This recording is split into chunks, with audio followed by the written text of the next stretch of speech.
when we look at people who have that narcissistic-like behavior, or even the full-blown personality disorder, what creates the condition is what we call the narcissistic wound. There's some deep wounding, relational wounding that person has experienced in early childhood that's created this intense sense of insecurity. And they're relating with the world in a way that's all about trying to feel more secure.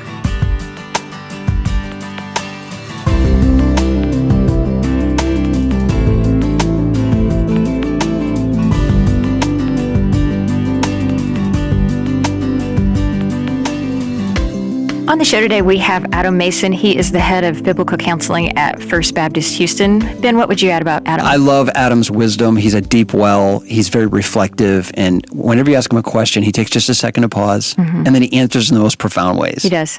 So today, we wanted to throw questions at him that our listeners have been throwing at us and have a little bit of a Q&A with him. Yeah, so we read several emails that we've gotten from people, just word for word, just to have him answer the question. Because some of them are dangerous for a pastor to have answered. It was helpful to have a counselor answer. And let us just use this moment to say once again, we read every email that comes to president@lifeway.com, including the questions and the comments. So please keep sending us feedback about things you want to hear more, questions you have that we haven't answered, topics you feel like we haven't covered. We'd love to read those and get a sense of what the audience wants to hear.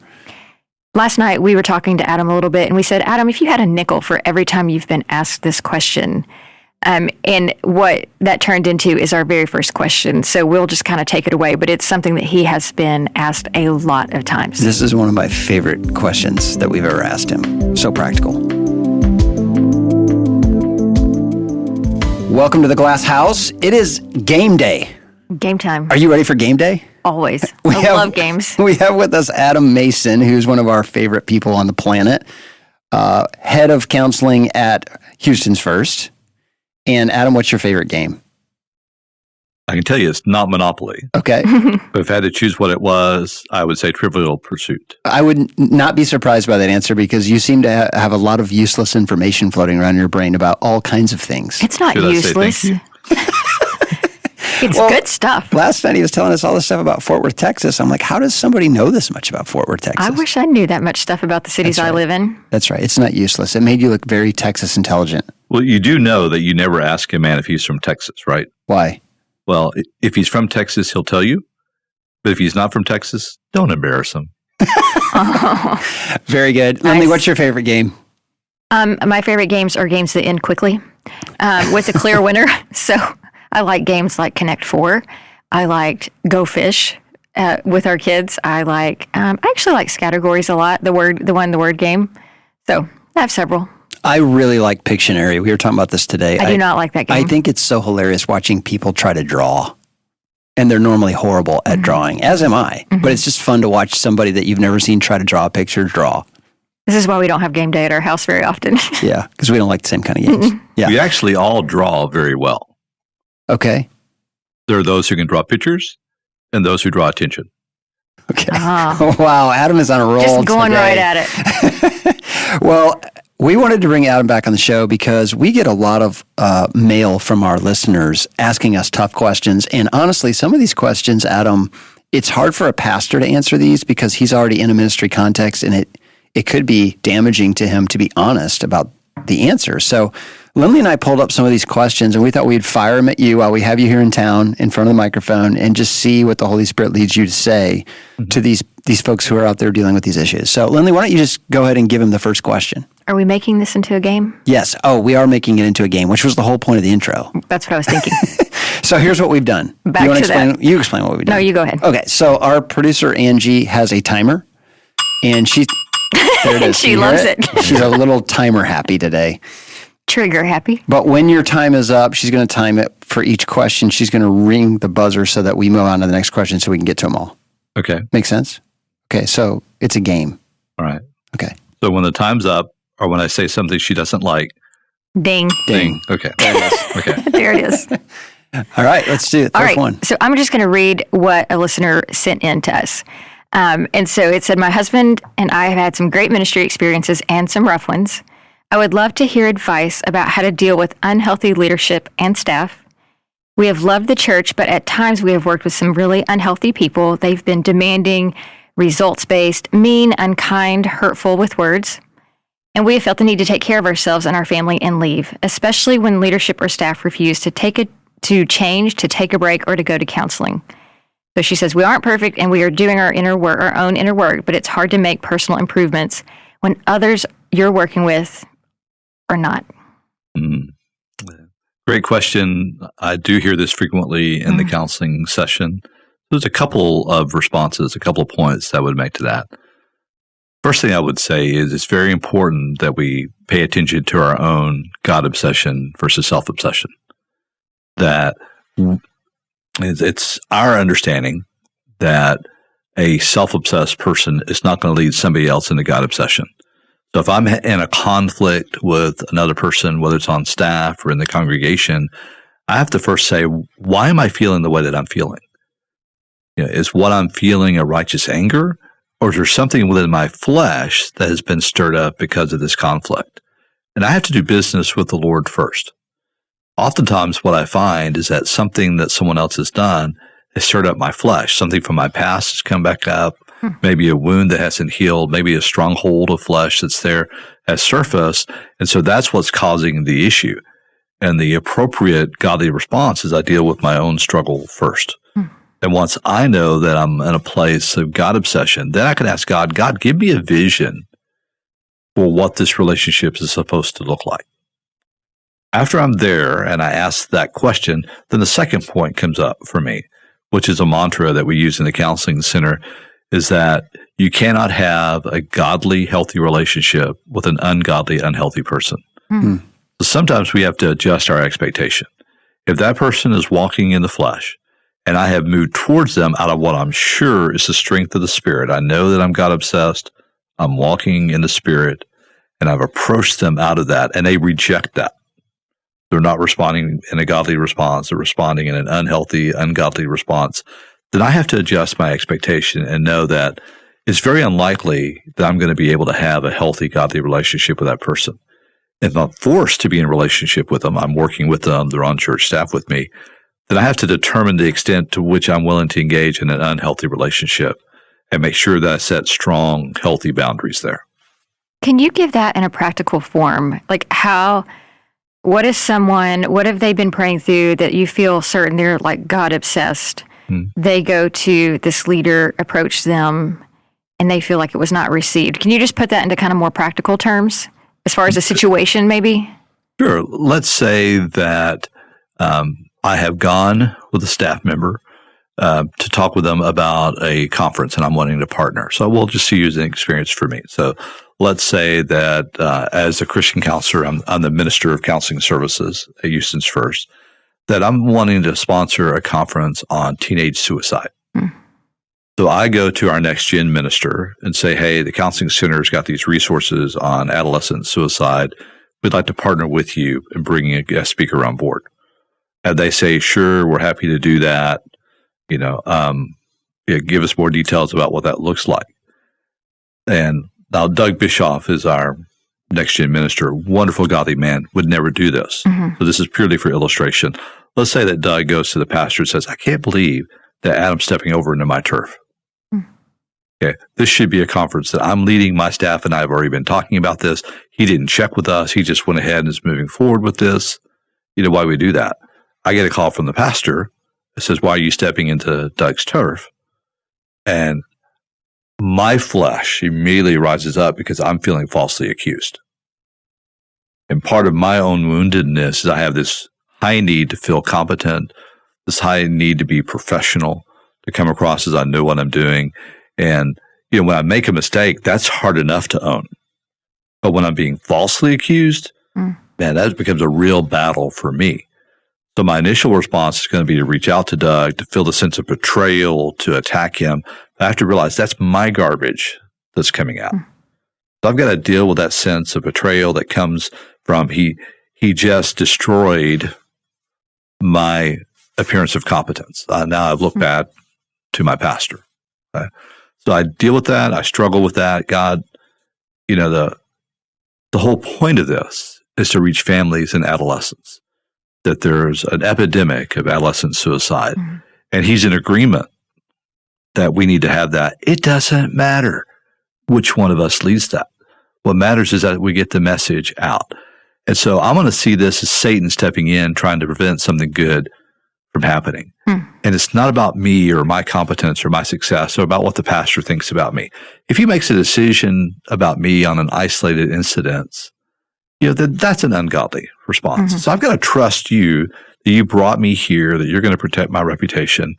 And so I'm going to go to Doug and say, Doug, I'm sorry. I did not mean for that to come across in an offensive way. The primary goal for me is that this gets done.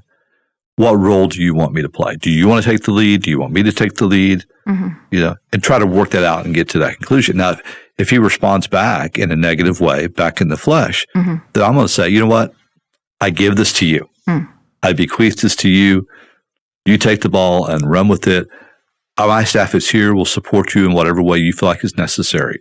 But I feel like this is something that we're not going to be able to partner on. I feel like you've got to take the lead on it. And I step back. And if it doesn't happen, it doesn't happen. Now, that would be a practical example. Yeah. Does that make sense? That's great. Yeah.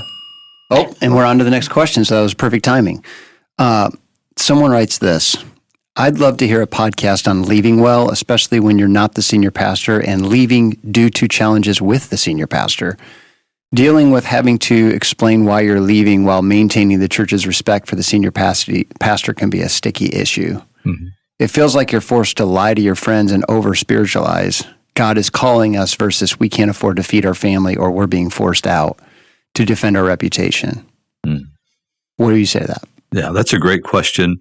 Usually when I get that question, it's too late. The person's already left and they've already done what it was that they were going to do, and they're experiencing consequences of that. So I'm thankful that I have the opportunity to speak to that before it happens. So again, I would have to go back to the walking in the Spirit versus walking in the flesh. If I'm struggling with being able to respect my pastor, that's a difficult thing to do. If you're working underneath somebody, whoever your direct report is, and that direct report you're struggling to respect, that's a difficult challenge in ministry. So the first question has to be, why am I having a difficult time respecting that person? What is going on within me? What is that triggering? Is that a godly self-righteousness or godly righteousness, godly anger? Or is that a self-righteousness? Is that a fleshly response? And to take care of myself first and to be able to say that, is God using this moment to move me to another church because I'm not where he wants me to be? Is there a difference in values between the pastor and I? Is there a difference in vision? What's at the root of this? And then when I leave, to be able to say to people something honestly, I reached a point in my spiritual journey where I didn't feel like I could grow anymore here. I felt that because of who I am and the experiences that I've had, I reached a point that I felt stagnant. I felt like I couldn't move on, and that God was ready for me to move to another place to continue to grow because I couldn't heal, I couldn't grow in the areas that needed to be grown anymore. That's good. Okay, I want to flip that question just a little bit. I think sometimes we over-spiritualize leaving because we, maybe aren't getting our way, our church is difficult, all that stuff. And so do you have people come into you that say, well, God's calling us to leave, versus it really just being that God's kind of disciplining them through the church and they're running away versus actually being called away? No, absolutely. When someone comes to me and says to me, we're feeling called to leave, I always ask them to unpack that with me. Okay. What are the circumstances? What's the call? And we'll ask them that question directly. It sounds to me more that you're running away from something than you're running to something. And when God calls us, we're always running to something, not running away from something. Yeah. That's good. We had a lady who said, can you do an episode about navigating relationships with other staff families, having to put on a united front when you don't always like, agree, or enjoy each other's company? Also, when kids are involved and expected to be friends with the other staff kids, but they're very different. What would you say to that? That's a hard question for a pastor to answer because his congregation is going to think, who's he talking about? His kids don't like the worship pastor's kids, or whatever. Right. I have never thought that my community, my family's community, would be the other staff members. That's not been an expectation because ministerial life is so transitory, right? And in a church like Houston's First, which is a commuter church, we live all over town. The guy that is the second in command at the counseling center, he and I live an hour and a half apart, and we're both on the outskirts of Houston. And that's an hour and a half with no traffic, right? So it's not feasible for us to get together and to connect. We need to have community, but the best godly community is organic community. It just happens. You have a connection with people. You have a connection that's there. And to follow that frequently is not staff members because the staff person will come home. They'll debrief to their spouse what's going at the church. Children kind of hear that, and that influences their opinion. Most of the stuff that we talk about is negative, just by nature of human beings. And so the spouse and the children get a more negative perception that's there. Why would they want to be friends from that perspective? So it's important that we foster community as a couple, community as a family. I don't think it's important that we foster community as a staff family. I think you need to have community as staff. Yes. But I don't necessarily think that it extends. Now, if for some reason there's a conflict among the staff family, maybe they're in LBS together and there's a conflict and they're getting along, I would go back to my earlier answer about you start with, am I self-obsessed or my kids self-obsessed? And I started teaching my children about self-obsession early on in life, telling them that we're all tempted. And when you're tempted, if you're self-obsessed, you're going to fall to temptation. But if you're God-obsessed, then you'll be able to withstand temptation. And so when you're tempted, it's too late to start feeding the Spirit. You have to feed the Spirit in advance from that perspective. And so to be able to teach them concepts like if you're walking in the Spirit and they're walking in the flesh, that's just going to be an inherent conflict there because it's just spiritual warfare. I feel conflicted. Okay. Because I feel like there are situations in a church where perhaps me and the women's minister, director of women's, let me clarify the terminology there. Director of women's ministry. Director of women's ministry. What if she and I get along really well? We have kids kind of the same age. She really continues to push, we need to get our families together. We need to get our families together. But I know that my kids don't enjoy spending time with her kids. You cannot tell someone, actually, you know what, my kids don't enjoy your kids. Like, how do you handle that without creating a rift on the staff? Because there's only so many times you can say, oh man, let's work it out on the calendar, and then kind of walking away pretending like we're not going to work it out on the calendar. So, how do you do it in that form when you're working on staff with someone? Sure. We have to remember that what's an organic connection for us is not an automatic organic connection for our children. And we can't mandate who our children are friends with. Our children's community needs to come from organic activities there. And we're much better served seeing who our kids are drawn with and seeking to become friends with those children's parents than asking our kids to become friends with the children of our friends. Wait, Angie. But that doesn't help me yet. So what do I say to her? Like what? How do you say that to her? Well, I heard a podcast recently. Okay. And that person said that we need to focus on our friendship and not worry about our families right now. Okay. So you would say get together with her, but leave the kids out of it. Oh, absolutely. Oh, for this moment. Okay.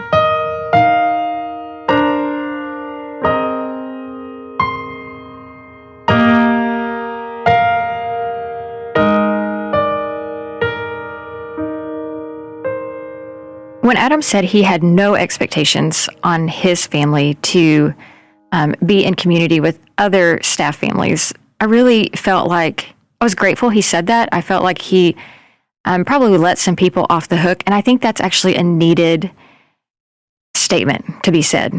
I agree. I had a hard time with that statement because I've always tried to put a lot of expectations on staff relationships.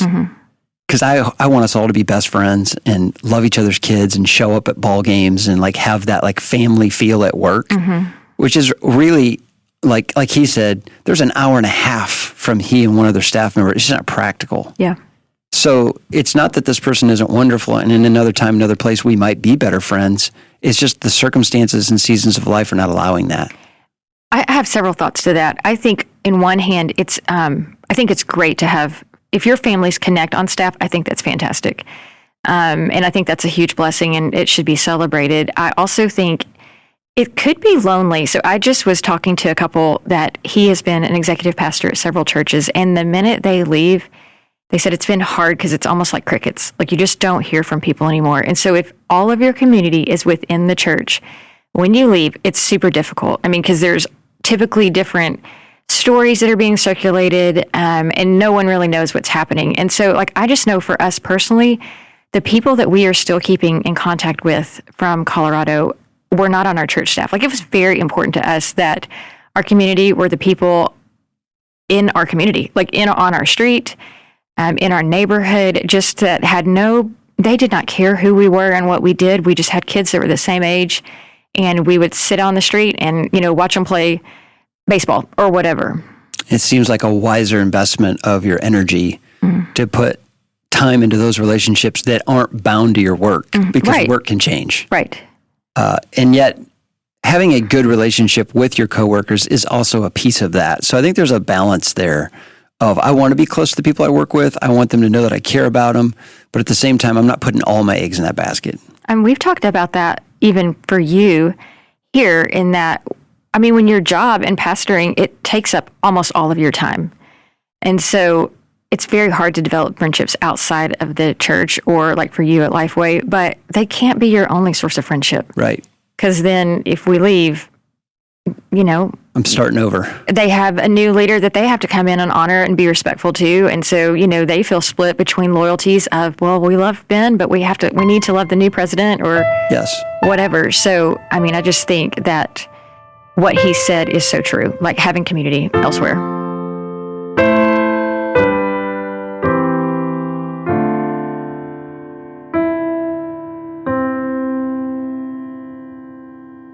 Adam, I want to ask you a question about something you've shared before, and I want to ask you to unpack it. You talk about how we can view people as resources or companions. We can view people as tools to get what we want, or friends for the journey. It's been really convicting to me to think through that. I'm still working through it. How do you describe that to people in ministry, like the challenge of that? Okay. Beyond what you just did? Yes. I mean, how do you see that playing itself out in staff relationships, or in how staff people treat church members? Okay. The underlying principle there is what I call the journey destination, or the journey mentality versus the destination mentality. That we look at life either as a journey or at a destination. What do I mean by that? Well, in the Christian religion is the only religion in the world that I'm aware of that says once you enter that religion, in our language, once you become saved, then your destination is taken care of. So life is no longer about the destination. Once saved, always saved, one of our foundational beliefs. We know that we're going to heaven. So life then becomes about the journey. Every other religion is a philosophy that says, once I join that, I'm agreeing with a set of precepts that if I do it well enough, long enough, and whoever's in charge is in a good mood on the day that I die, I might get to someplace better. So that's an inherent destination mentality. I'm trying to get to a better destination than where I am now. When you live life in a journey mentality, then the people that I'm with are traveling companions. They're people that I am to enjoy this journey with. I can share with them part of my journey. They can share with me part of theirs. If I'm struggling carrying my backpack, they might help me. If they're struggling carrying theirs, I can help them. It's a cooperative, a collaborative effort. More often than not, Christians are operating from a non-Christian worldview. They're operating from a destination mentality, and they feel like that they need to get to a better stage of life than what they're at now, however they want to define that. A better job, a better relationship with their spouse, a better relationship with their children, more friends, a nicer house, better retirement, better health. So they're pursuing that as a destination. We would say as an idol. But they're pursuing that as a destination. And when you have that destination mindset, then everybody that's in your life is either an obstacle that stands in the way of you getting to where you want to go, or they are a resource that you're to use up to get where you're headed. A very ungodly way of viewing relationships from that perspective. And so as I'm looking at that relationship struggle when individuals come to my office, that's one of the first things I'm looking for. Are they walking in the flesh or walking in the spirit? Are they walking with a journey mentality or with a destination mentality?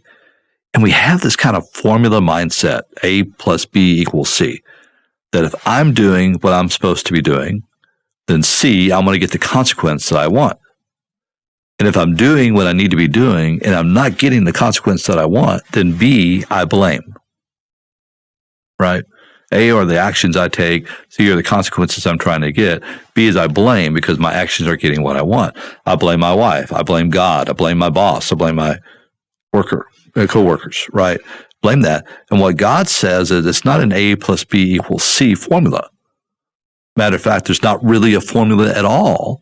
Therefore, we're going to graph it out. We're just going to write B. And the B stands for? People? No. The B stands for, I don't know, I'm confused. No. Lindley, do you have an answer to that? You guys have spent a lot of time with me. What does the B stand for? I don't know. B. B-E. Oh, to be. Oh. Yeah, who you are. Be the person God created you to be. Be obedient to be the person God created you to be, and he'll take care of the outcome. I see. So I think about that in terms of just in practical church terms. There's a capital funds campaign coming up. Mm-hmm.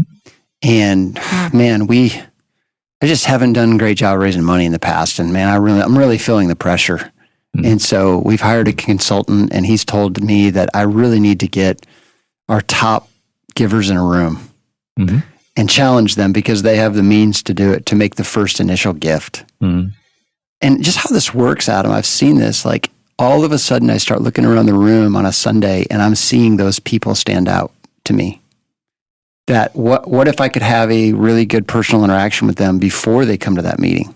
Mm-hmm. Wouldn't that make it less obvious that I'm really just wanting them to give a big gift to the church?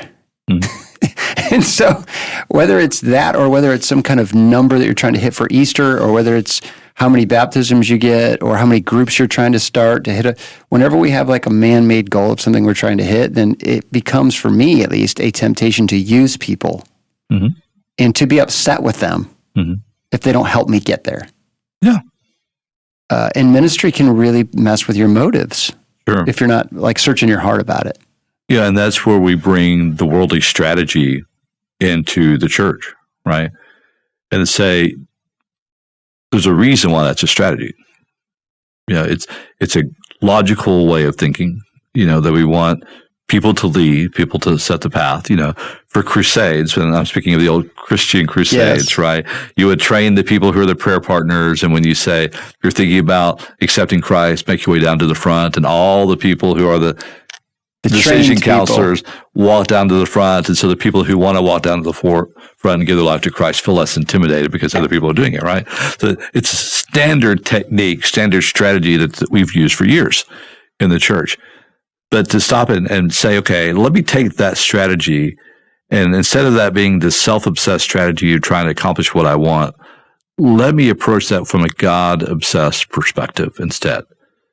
To say to God, God, the strategy has pointed this out, and I don't feel good about this. I don't feel good about having an artificial relationship with someone because of their financial means. That seems inauthentic to me. So I'm going to take these 15 people and I'm going to call them up. Say, can I have a conversation with you? That we're meeting with this consultant that the church wants to enter into a fundraising campaign, and they told me that I need to pick out people who have financial wealth and approach them. And I feel bad about that. You and I haven't had a relationship before then. And for me to come before you and say, hey, you know, listen, I'd like you to, that doesn't feel good to me. Dad, I don't know how to overcome that. Would you be willing to pray with me that God can resolve that? And let me ask your wisdom about how you think I should move forward. Yeah. And I have a meeting with each one of those people. Yeah, that's good. I like that answer a lot. Lindley, the bell rang and we went over. Yes. Are you ready for the next question? I have a question. Okay. I think in modern day language, we misuse terms. Okay. I know, especially when it comes to like mental health or diagnosing people or assuming that somebody has a diagnosis. Yeah. I'm thinking, the reason I thought of this question is that as Ben and I listened to the podcast series, The Rise and Fall of Mars Hill, one of the intro words was just talking about narcissism. Can you explain that term from your counseling perspective, like what defines someone as a narcissist? And the reason I'm asking is that I think we get a lot of email about this, in that sometimes pastors who do suck up a lot of energy get kind of deemed like, well, they're a narcissist, or they have to always be on the stage, or they always have to be the one leading it. Is that true or not? Like, I just would love to hear a little more about your opinion on that. Yeah. Great question. According to the clinical research, it's a small percentage of people that meet the criteria for narcissistic personality disorder. Okay. So if we're looking at it in the clinical sense, it's not near as widespread as the pop culture would have us to believe. Narcissistic tendencies are there because in reality, all of us are narcissistic.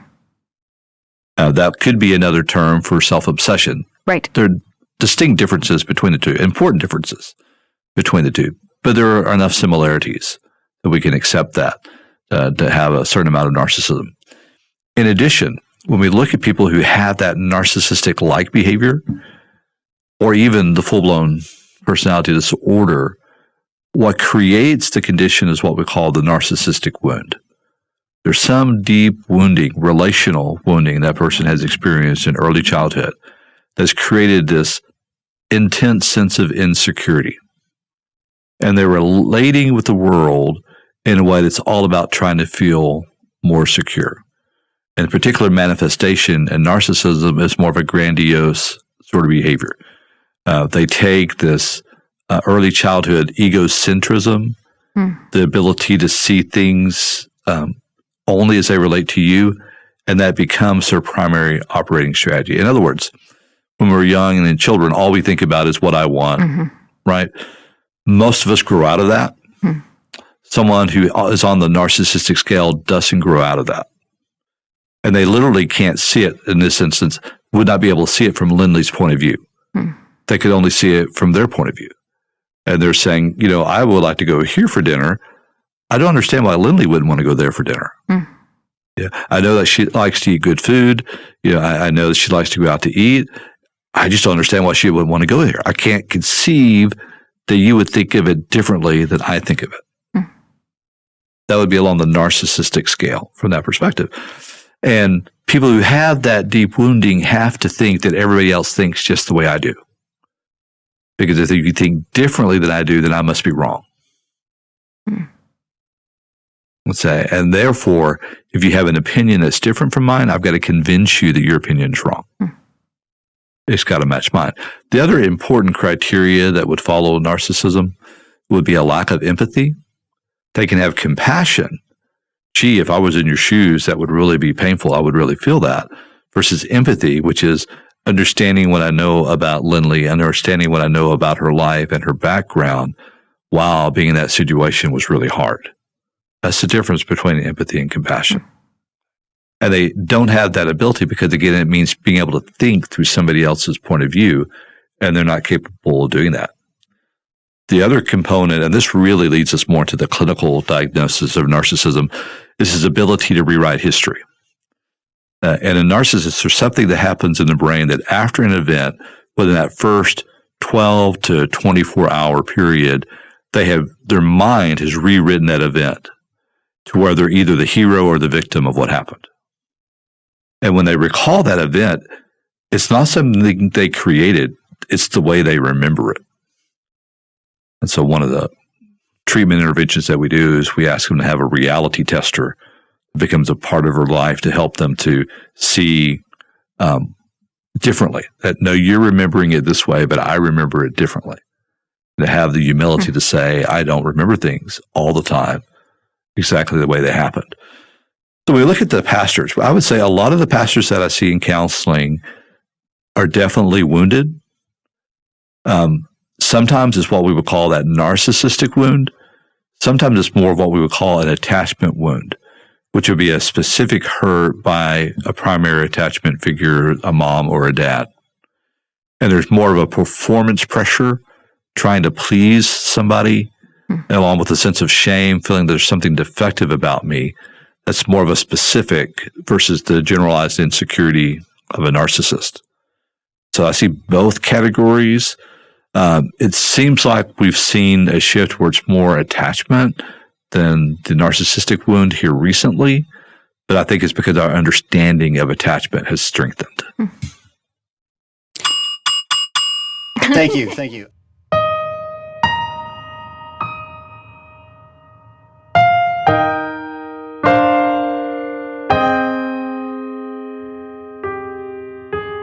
So, Lindley, I want to talk about this narcissism tendencies thing because it actually, he said in some ways we're all narcissistic because we are all selfish sinners.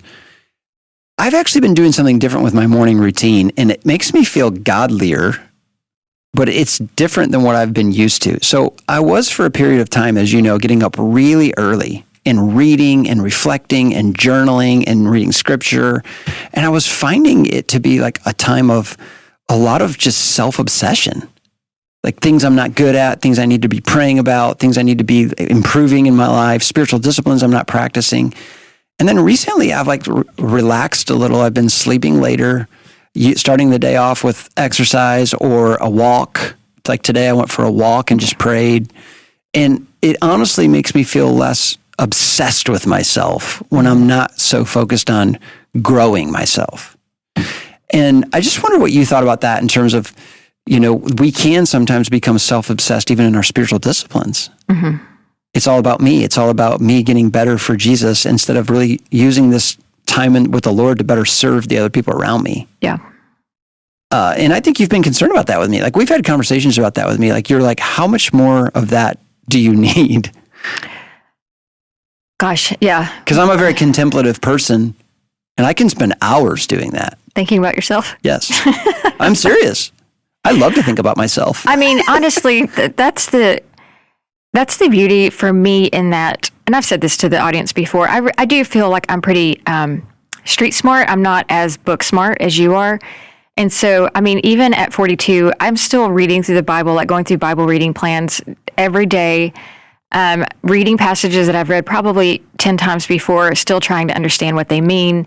And so, in a way, I don't say this like self-deprecating. I don't know if that's even the right word, but in a way, I'm glad that I'm not super intelligent like you in regards to just memory and understanding, because I almost read it fresh every time. And I mean, I'm reading it to figure out what is God saying here. Well, and what's hard for every personality type like mine is I love reading and reflecting and thinking so much that can become just this growing solitude that isolates people from me. So I do remember this one time when I was a pastor, when our worship pastor, Travis Cottrell, who's very people-oriented, he came into my office and butted in like he always did and saw that I was reading yet another book. And he said to me, you need to stop reading so many books and start hanging out with more people. And even though he was saying it in jest, like there was something about the way he said it that felt like really convicting to me. Because there is a sense which the Bible says the reading of many books makes us weary. So there is this limit on how much introspection, how much focus on self-growth we should allow versus really using my time to serve other people and serve the kingdom. I feel like we're talking about Mary and Martha. Are we? I don't know. I'm not the smart one.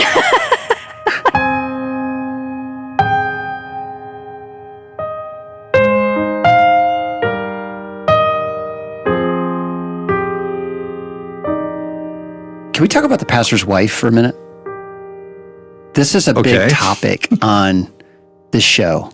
A lot of questions always come about the pastor's wife. And let me give you a recent experience we've had that I would love for you to speak to. We were going to do this really special video for our luncheon, our breakfast at the SBC for pastors' wives. And we were going to shoot this video that honors all that a pastor's wife does in the life of the church that nobody sees, all the behind-the-scenes work, the sacrifices. But when we read the script, Adam, it actually felt like it was going to have a counter effect in that we were going to cast this video with a certain woman who looks a certain way, who behaves a certain way, and we were only going to perpetuate this idea that there's a certain kind of pastor's wife that's a pastor's wife. And so one of the things that we're noticing about ministry is just the need to recognize the pastor's wife in many forms. So why do you feel like so many pastors' wives are struggling with this idea that I wasn't cut out for this? This is not what I was supposed to do. My husband felt called to this. I don't fit here. Why is that so prevalent? Great question. I'm part of a research team that's been studying pastoral attrition since 2014. And as a part of the research, we looked at the pastor's family and the connection that was going on there. Obviously, if a pastor's family is in crisis, they typically struggle to maintain their job in ministry, and oftentimes they'll leave ministry. So we looked at the basis or the foundation of the ministry, of marriage within the ministry and those components. And as we talked with the wives, something surfaced to me that said that the conflict was because the wife is not meeting the expectations of the church. Because the wife is not meeting the expectations of the church, the pastor's getting in trouble with the church, and ultimately that leads to either a split between the pastor and his wife or between the pastor and the church. So the wife feels like the church loves my husband, doesn't love me. Right, because I'm not meeting the expectations. And so the sense of expectations seem to me to be somewhat universal. So we've actually contracted with an expert in the field of occupational studies. And I offered the hypothesis that a pastor's wife should qualify as an occupation because of the universality of the expectation. So we've done our initial study, and the initial study proves my hypothesis. Now, our sample size isn't large enough to release a study as an authentic study, so we're currently in the process of recruiting more pastor spouses to take it. But what we're seeing is that there are a set of expectations of the pastor spouse that are universal and seem to be rooted in a 1950s understanding of marriage. Excuse me. And here goes the podcast. Lily. Okay. When you said the pastor's wife should be an occupation, I take occupation as in a paid position. Mm-hmm. That is goes against everything that I think Southern Baptists, I think at this point, believe that this pastor's wife should be paid. It comes across as a 2-for-1. Sure. We're so glad that we have your husband, and we need you to lead X, Y, and Z. And so are you saying that you guys are looking into the fact that as an occupation, she would be paid? No. Oh, okay. Still a volunteer. Still a volunteer. We're simply saying that the expectations are so universal, they would actually fit the Dictionary of Occupational Titles, our official Bible of occupations, their definition of a career or of an occupation. And so if we took those and standardized those, they would meet the requirement. All the elements there are present, and that's what our occupational experts validated. So that's true. So last night we had a conversation with you privately about the difference of unfairness and injustice. Injustice. Right. And so can you kind of explain that? Because this for me feels like it's an injustice in a way, sometimes with pastors' wives. Mm-hmm. Well, to clarify, let's talk about the difference between fairness and justice first. That. Okay, so fairness is not a biblical principle. Fairness is a subjective sense that things are even. And because it's subjective, there's no measure of that. Think about Christmas time with your kids. Mm-hmm. Do your kids think that the distribution of Christmas gifts is fair?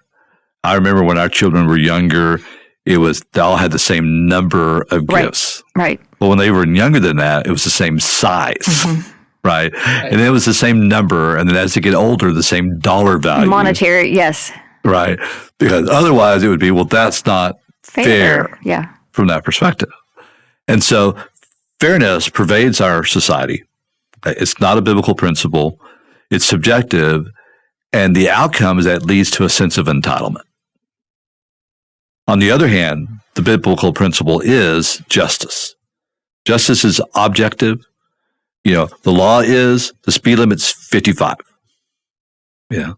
You break it, you get a ticket. And if you go over 55, you could get a ticket. Now, in my state of Texas, the speed limit is 55. Most people are going to drive 62 because they're going to think the functional speed limit is 62. I can drive that fast without getting stopped. But you can get a ticket at 60 and you still have to pay it, right? Because it's an objective standard that's there for justice. Well, whereas fairness leads to a sense of entitlement, justice leads you to understand your need for grace and mercy. So justice sets you up for a relationship with God. Fairness creates enmity because you have this sense of entitlement that can create hardship or difficulty between you and God because God's not giving you what you think that you need. And so I throw out fairness as a measure of what we're talking about. So let's look at justice. Well, the Bible says, pay a workman worthy of their hire. So if you have somebody that's doing an occupation within a church, they should be paid based on the basis of what they're doing. Now, if they come to you and they've declared, hey, I'm a volunteer, I have a job where I make money, I want to give my time to this, then that's fine. They still need to be recognized and appreciated because the Bible says you are to recognize and appreciate the work of individuals that are there. But if they're willing to step up and fulfill a role that someone else is not willing to pay, and they're doing this and they're not working, they don't have the just thing is that they're paid worthy of their hire. And so many churches, because of this commitment to strategy, and I might be crossing some lines here, try to get volunteers to do as much as possible so they don't have to pay people. I think that's abuse of your people.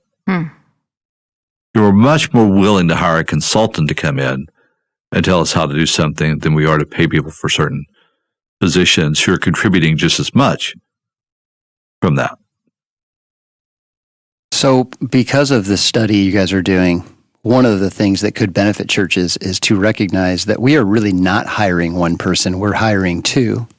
Right. And if we're going to expect her to do these things above and beyond what she may be thinking, we need to be prepared to have that conversation with her. My goal is that we're going to produce a document that we can put in the hands of every church, every pastor search committee. When you sit down with a candidate that you're interviewing, you're able to say, this is what the general expectations of a pastor spouse are. We don't expect these things, but we're going to add some things to the list. This is what our church expects. Is this something that meets your wife's strengths, your wife's abilities? Could we talk with your wife about her ability and willingness to do these things? And to clarify that from the very beginning, so there's not this unmet expectation later on that sabotages the relationship. It needs to be on the table from the very beginning. And then be able to say, this is the compensation for that. This is what we expect for that. Yeah. And her to have the freedom to say, I actually have a occupation outside of this, and so I'm not going to be able to be present, and that has to be okay too. Absolutely. I mean, it just has to be discussed in the very beginning, right? And negotiated. Proactive. Yeah. Well, and to put this in really practical terms, what a lot of search teams do with new pastors is they interview the pastor several times, and they have him come and preach, and then they meet the family. So she's the afterthought. Like it's a little backwards. As long as she's put her blessing on her husband being part of the process, they assume she's going to be okay stepping up into all these expectations with no pay. That's good. All right. I think that was it. I think we're over our time now. Okay. Adam, thanks so much for coming. You were here today with our Lifeway team. You poured into all of us. And now for this podcast, you're pouring into our listeners who sent in these questions, in addition to a couple of them that I had. So thanks for doing that. We love being with you. Thanks for being on the show. Thank you. The Glass House is a production of Lifeway, produced and edited by Angie Elkins, sound engineering by Dale Sandberg, original music by Robert Elkins, photography by Rebecca McVeigh, and artwork by Heather Brzezinski. We are your hosts, Ben and Lindley Mandrell. Thanks for listening.